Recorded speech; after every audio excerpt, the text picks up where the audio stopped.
Παράταση μέχρι το τέλος Φεβρουαρίου 2017, δηλαδή έναν μήνα περίπου, δίνει η διοίκηση του ΕΟΠΗ στο θέμα της διαβούλευσης με τους παρόχους υγείας, προσθέτοντας ωστόσο πως πρέπει ως τα μέσα Μαρτίου να έχουν καταλήξει όλες οι πλευρές σε συμφωνία.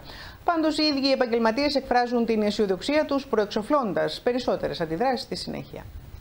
Παράταση στις διαβουλεύσεις για την ειδική αγωγή ανακοίνωσε το Υπουργείο, καθώς το ισχύον καθεστώς με τα παρόντα δεδομένα της σύμβασης παρατείνεται και το Φεβρουάριο, δίνοντας διορία ως και τις 15 Μαρτίου για την υπογραφή των νέων συμβάσεων με τους επαγγελματίες της ειδικής αγωγής. Αν το δει κάποιος πολύ απλά, θα πει ότι ναι, όντως υπήρχαν πιέσεις, το Υπουργείο έκανε πίσω, δεν του βγήκε ο προγραμματισμός έτσι όπως το είχε στο μυαλό του.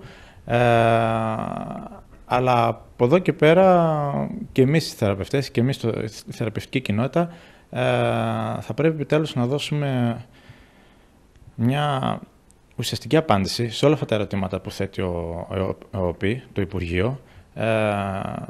Πρέπει να δώσουμε προτάσεις τεκμηριωμένες, προτάσεις οι οποίες θα δείξουν τελικά στο Υπουργείο ότι τα πράγματα δεν είναι έτσι όπως τα παρουσιάζει.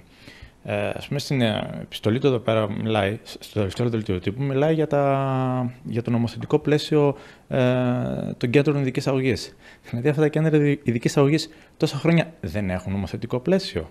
Πάντως, σύμφωνα με τα όσα λένε οι ίδιοι επαγγελματίες, τους διακατέχει αισιοδοξία για την επόμενη μέρα, δεδομένης της εξέλιξης αυτής, η οποία, όπως υπογραμμίζουν χαρακτηριστικά, επήλθε λόγω πίεσης από τον κλάδο.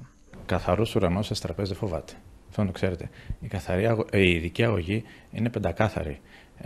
Ό,τι εμπόδιο και αν προβάλλει το Υπουργείο Υγείας, υπάρχει απάντηση στα πάντα.